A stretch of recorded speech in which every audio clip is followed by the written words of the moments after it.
For the second day, parents of missing children at Utumishi Girls were left groping in the dark as the identification process appeared marred by confusion over the venue.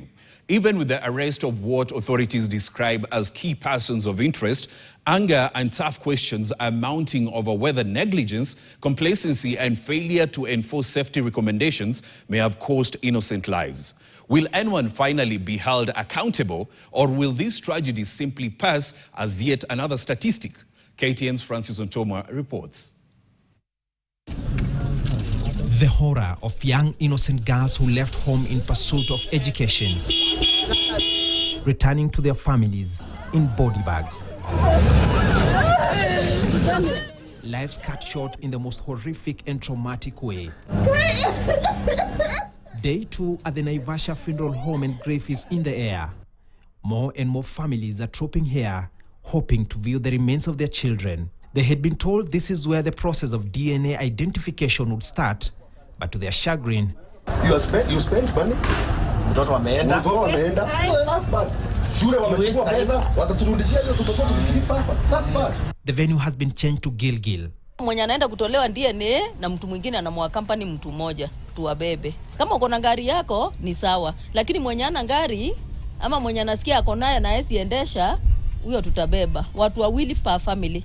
John Moirore has been told his 13-year-old daughter Nicole Michelle is among the dead. The back and forth to identify the remains of his daughter is overwhelming. We are here on the ground. The mortuary is here.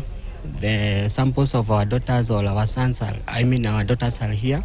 Why should we go to Gilgil and yet the samples of our children are here? Why waste a lot of time going to Gilgil and yet our children are here? Just tell me my daughter is among the dead. I'm at the which hospital. Period. This man, Dennis Ondari, who has become the face of the Utumishi grief, was rushed to a hospital in Naivasha after searching for his daughter for several hours on Thursday. His elder brother, George Nyakeri, is here to support the family.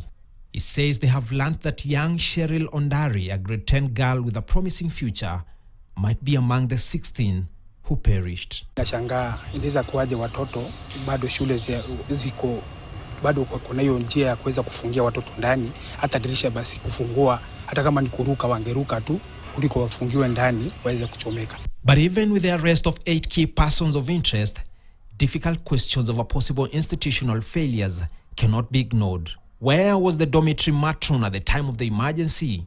Were emergency response mechanisms functional?